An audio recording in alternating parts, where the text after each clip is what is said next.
I think there were two things on my application that made me stand out that were unique in a lot of different ways. So I was a double major in philosophy in undergrad, and I had a piece that won a few contests, which was really interesting and cool.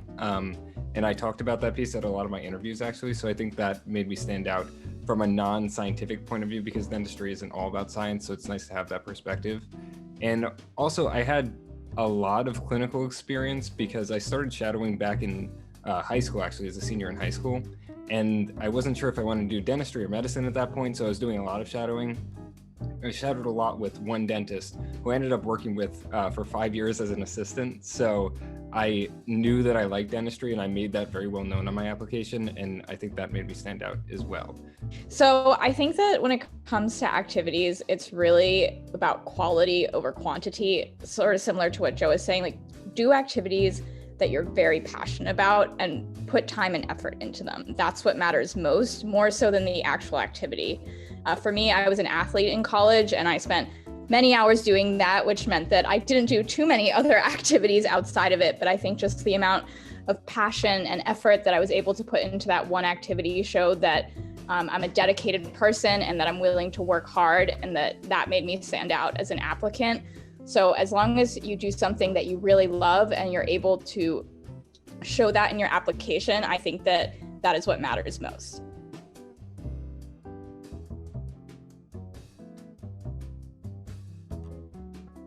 Why you're interested in dentistry and really showing that passion is really important. I know, so I chose dentistry because of my personal experiences as a dental patient. And I talked about that a lot in my personal statement and my application. And I think that because of that, it was very clear to admissions why I wanted to be a dentist, and that it was the right career for me, and that helped me stand out. So whatever reasons that you want to do dentistry, make sure that you emphasize those and show why it's important to you. I think there's a difference between showing how you're qualified to be like a dental student and showing how you're passionate to be about a dental student. Because I think everyone, or most people who are applying, they're qualified on some level, but like, I feel like on the application, if you can really show like your voice, like your interest, like that you really care about dentistry, and like I personally think like the personal statement and anything like written or the interview is a really good way to show this off.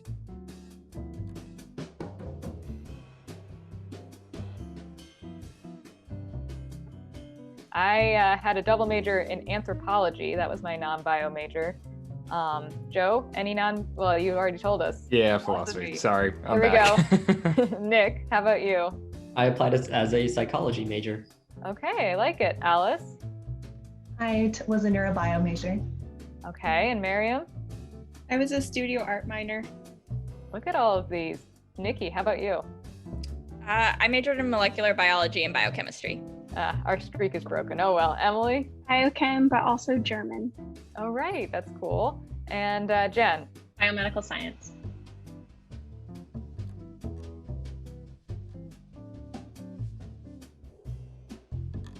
What I did in undergrad is I was involved in biomedical engineering research, and I will say, like, for me, it was definitely something that, like Joe was saying, I was very passionate about. I was able to really talk a lot about in my interviews. But that being said, I also know we definitely have classmates who didn't do research in undergrad. So I don't think it's like a box that you have to check unless it's something that you're interested in and you're passionate about. And if you are, then, you know, it's something that you can really talk a lot about. But I don't think you need to feel like you need to do it just to check a box.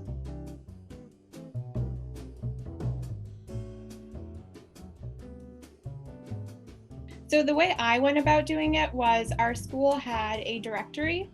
So it's kind of like a list of providers in the area that went to Tufts. And those providers or dentists are willing to let students shadow them. And so I went to my health professions advisor and I asked her for that list, and I contacted dentists from that list, and they were all more than happy to have me shadow. And I did the same thing. I used my undergrad's alumni network to find dentists in my area, and most of them, everyone who I reached out to, they were totally willing to let me jump in.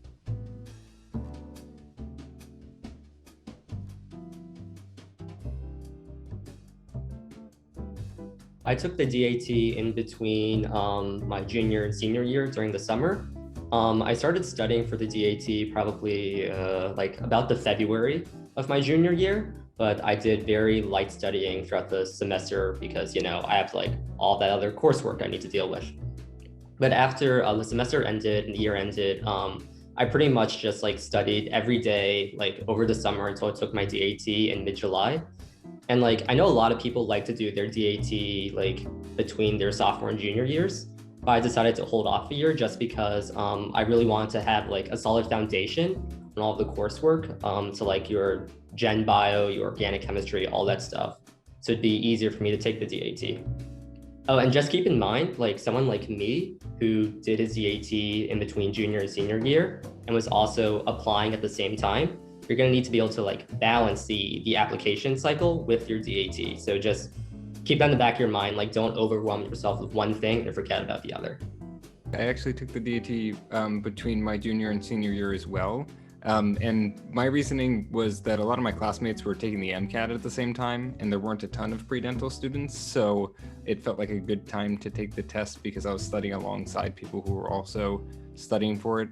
And preparation-wise, I really started lightly studying in like December the year before, but like Nick, I had a lot of other classwork, so I didn't really start studying super hard until towards the end of the semester.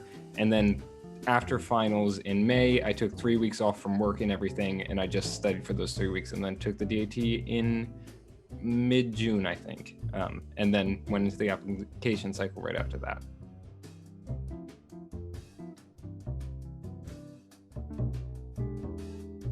So I'm a super visual learner, and when I was studying for my DAT, I love watching like videos on YouTube that would diagram out bio things and their whole processes.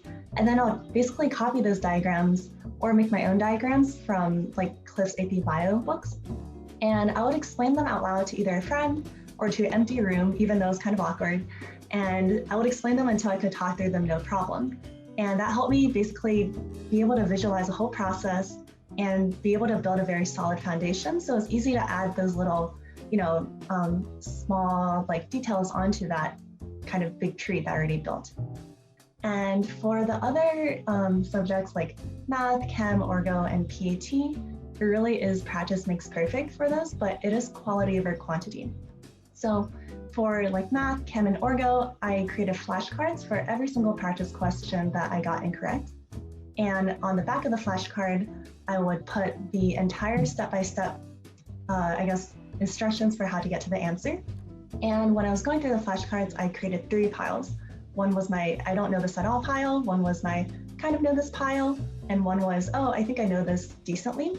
And I would keep going through those piles over and over until I could really shrink down my don't know and kind of know pile. So I didn't get to finish all of my practice tests that I wanted to finish, but getting through the questions that I didn't know and reinforcing them was super helpful for me.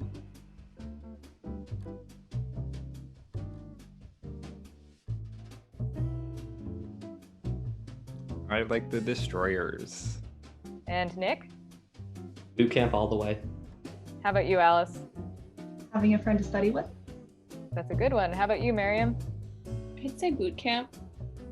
Okay, and NIcki? Any practice test I could get a hold of. That's smart thinking. Emily? Destroyer. Thank you so much for watching this video. A special thank you to Elizabeth and all of our wonderful panelists for making this event possible. If you want to check out some of our other dental content, check us out at mydentalkey.com or follow us on our various social media platforms. Also, make sure to subscribe to this YouTube channel to see when we post videos next. Until then, see you next time.